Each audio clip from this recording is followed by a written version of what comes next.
July 13, 2011. Coronado Island, California. 6:44 in the morning.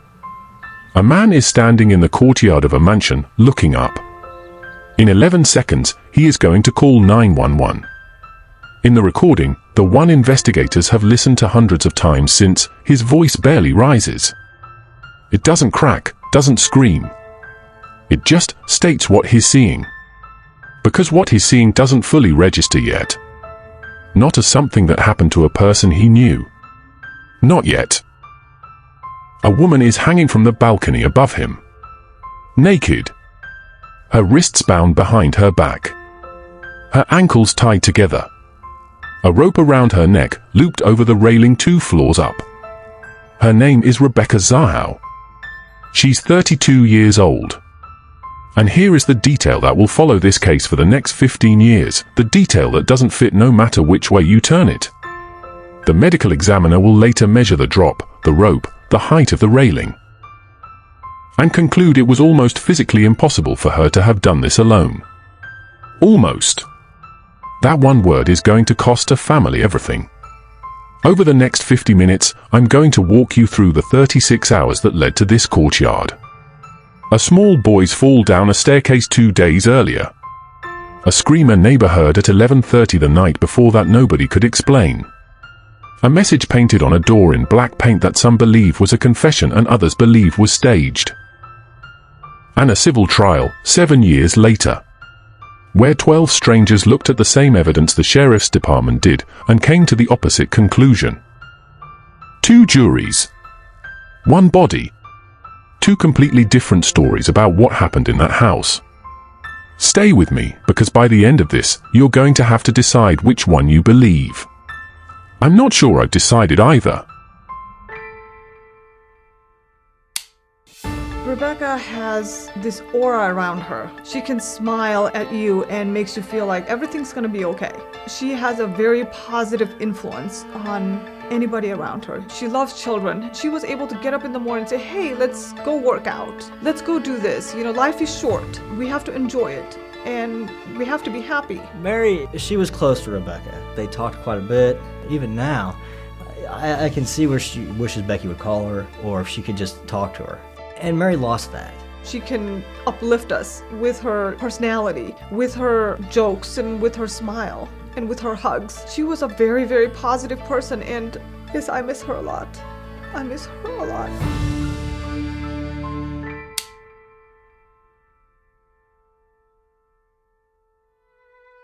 Rebecca Mawi Zahau was born in Myanmar in 1979.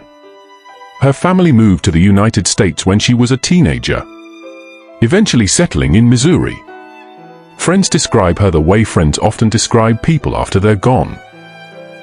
Kind, quiet, a little shy, fiercely loyal to the people she loved. By her early 30s, she was working as an ophthalmic technician, training to become an eye surgeon herself. And she was in a relationship with a man named Jonah Shaknai, the founder of a pharmaceutical company.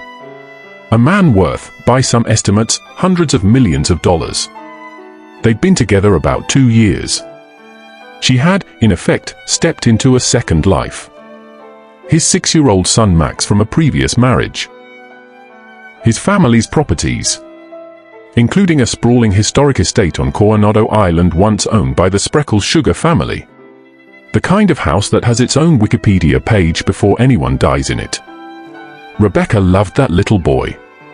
Everyone agrees on that, no matter which side of this case they land on. She loved Max.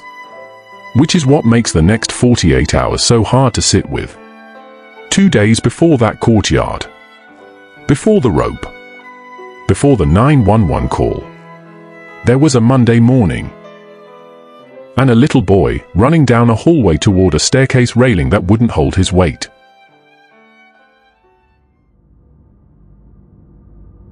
Monday, July 11, 2011. 2 days before Rebecca Zahau is found hanging from that balcony. This is the day almost nobody talks about, but it's the day that explains everything that comes after. Rebecca was watching Max that morning while his father Jonah was away on a business trip. At some point, the 6-year-old ran down an upstairs hallway and went over a second-floor railing. Investigators believe he was climbing or leaning on it and fell roughly 15 feet onto a stone floor below. Rebecca wasn't in the room when it happened. She heard it. By the time she reached him, he was unconscious, bleeding. His spine and skull both catastrophically injured. She called 911 herself. Paramedics would later say the call was frantic, but coherent. She gave the address. She stayed on the line. She did what you're supposed to do. Max was airlifted to Rady Children's Hospital in San Diego. He was alive. But the injuries were the kind of injuries where alive and going to survive are not the same sentence. Here's where this case splits into two completely different psychological stories. And I want you to hold both of them in your head at the same time, because you're going to need both later. Story 1. Rebecca was consumed by guilt. She'd been left in charge of a child she loved, and he was now fighting for his life because of an accident that happened on her watch. 2 days of that guilt, compounding, hour by hour, in a house she wasn't even supposed to be alone in. Could that alone explain what happened to her? Story 2. Guilt is exactly what someone would want you to believe if they needed a reason for a woman's death to make sense without anyone else being involved. For the next 2 days, Rebecca split her time between the hospital where Max lay in a coma and the mansion, arranging for her own dog to be cared for elsewhere so she could be at Max's bedside, texting friends and family updates on his condition. Nothing in her messages, which investigators later reviewed extensively, reads like someone planning to die.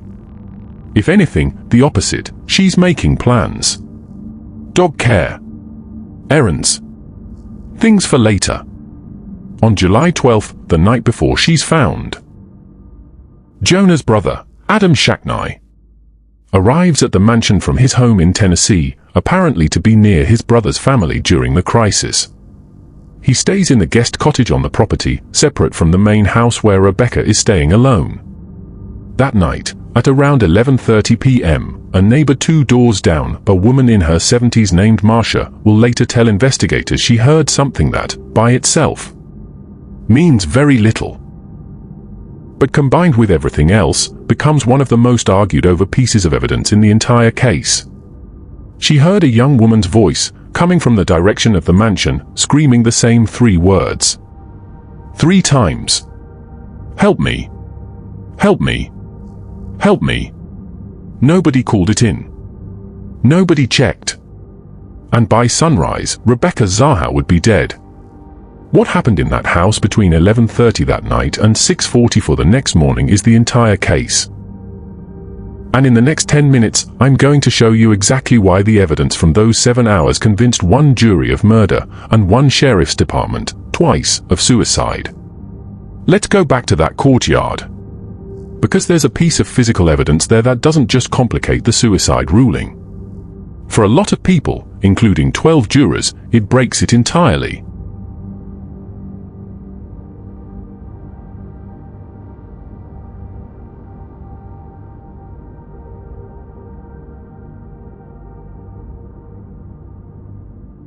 Here's what the sheriff's department says happened in that house. Rebecca, alone, overwhelmed by grief and guilt, undressed, bound her own ankles, tied her own wrists behind her back with a slip knot tight enough to hold, tied a rope to a balcony railing, put it around her neck, and stepped off. For that story to be true, several very specific things have to also be true.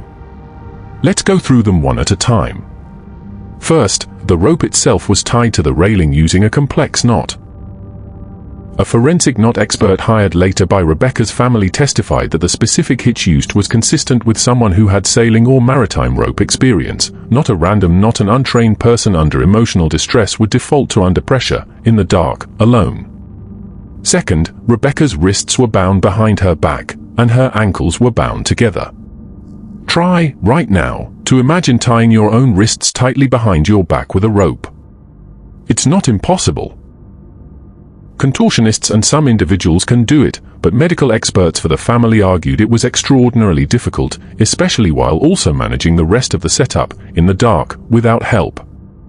Third, and maybe the detail that got the most attention, the medical examiner's own investigator noted that a fall from that height, with that amount of rope slack, likely would have broken her neck outright, meaning death would have been closer to instant.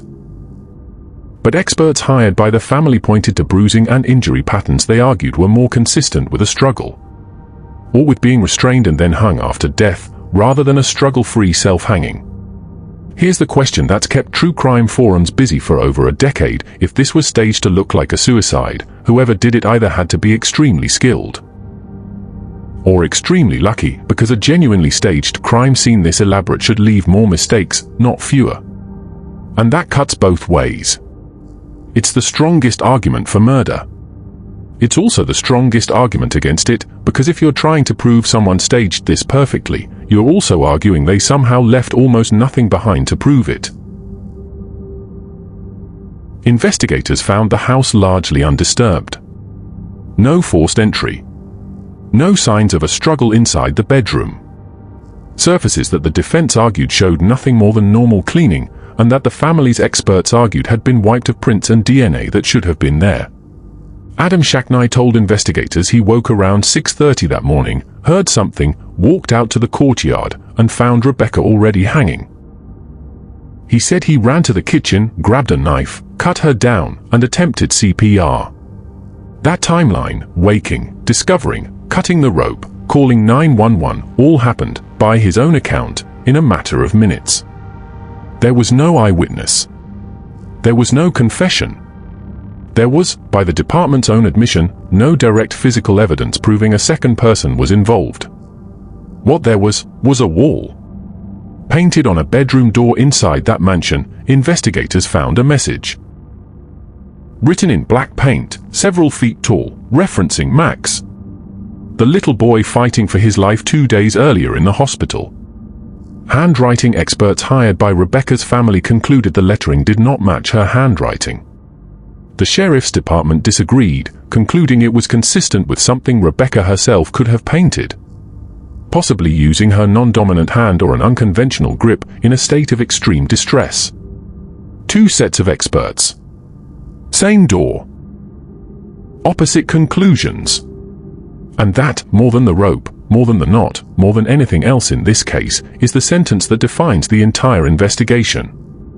Every single piece of evidence in this case has been interpreted by qualified experts in 2 completely opposite directions. When we come back, I'm going to take you to April 2018.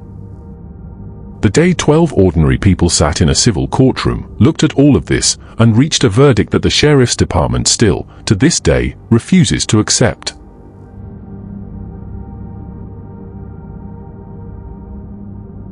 Let's talk about what the message actually said, because context matters here, and I skipped past it on purpose, to let it land properly now. Painted on that door were the words referencing Max, the 6-year-old boy, still alive in the hospital at that exact moment. Asking, in effect, whether someone could save Rebecca the way she tried to save him. If Rebecca wrote it herself, it reads like a goodbye note wrapped in guilt. A woman connecting her own death to the child she felt she'd failed.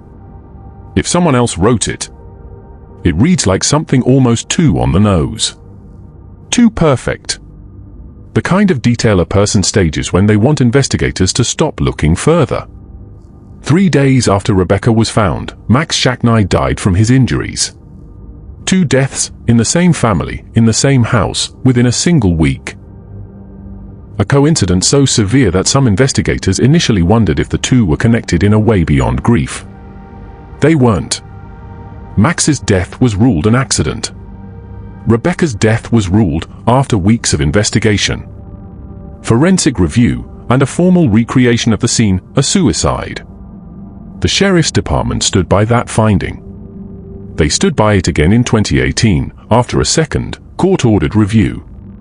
Twice. The official record says the same thing: Rebecca Zahau took her own life.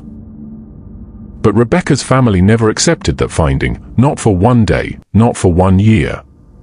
And in 2013, they did something most families in their position don't have the resources to do. They sued. Because criminal charges require the state to prove guilt beyond a reasonable doubt. and no district attorney ever felt the evidence cleared that bar. The family filed a wrongful death civil suit against Adam Shacknai. Civil trials use a much lower standard, a preponderance of the evidence. Essentially, is it more likely than not? In April 2018, after a trial that reopened every piece of evidence from 2011, the knot, the bindings, the message on the door, the neighbor's testimony about the screaming, a civil jury reached its verdict. They found Adam Shacknai liable for Rebecca Zahau's wrongful death and awarded her family $5 million in damages. I want to be precise about what that verdict does and doesn't mean, because it matters.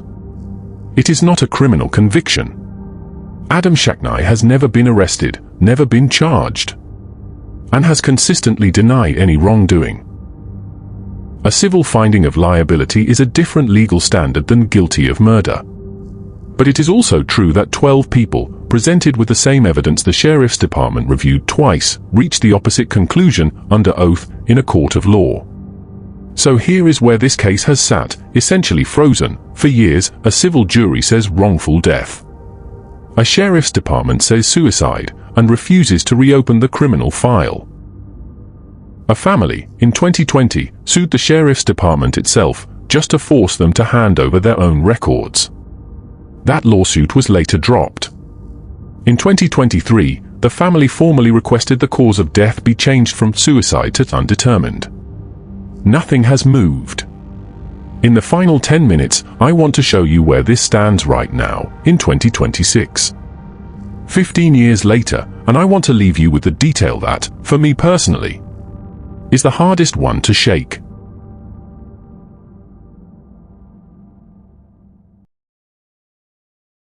We started this video in that courtyard at 6:44 in the morning. I want to bring you back there one more time, because there's a version of this story that almost never gets told. The version where nobody is a villain, and it's somehow just as disturbing as the version where someone is. Rebecca Zahau's family, her mother, her sisters, have spent 15 years fighting not for money, not for headlines, but for a single word to be changed on a government document. Not homicide. Just undetermined.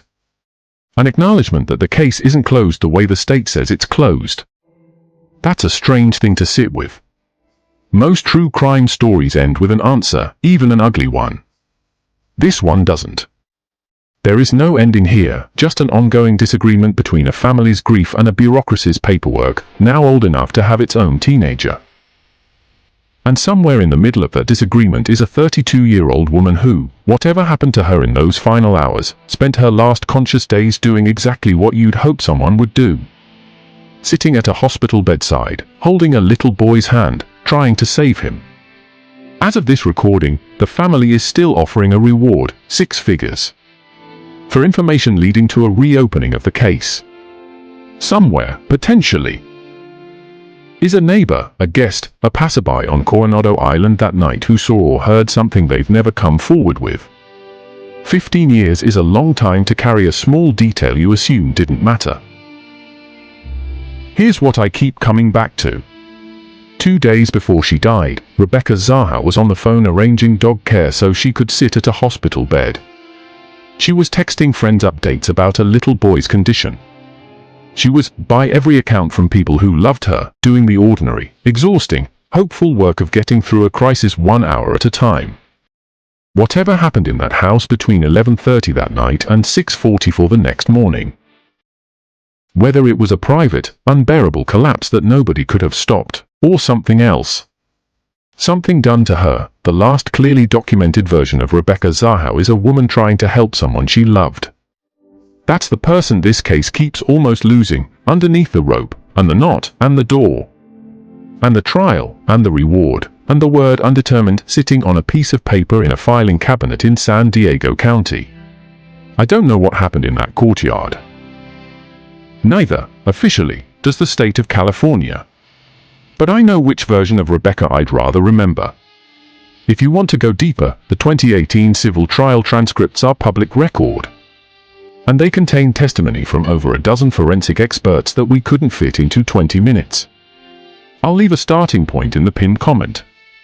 Before you go, which version do you believe? The Sheriff's Department's finding. twice repeated? Or the Juries? Tell me in the comments and tell me why. I read every one.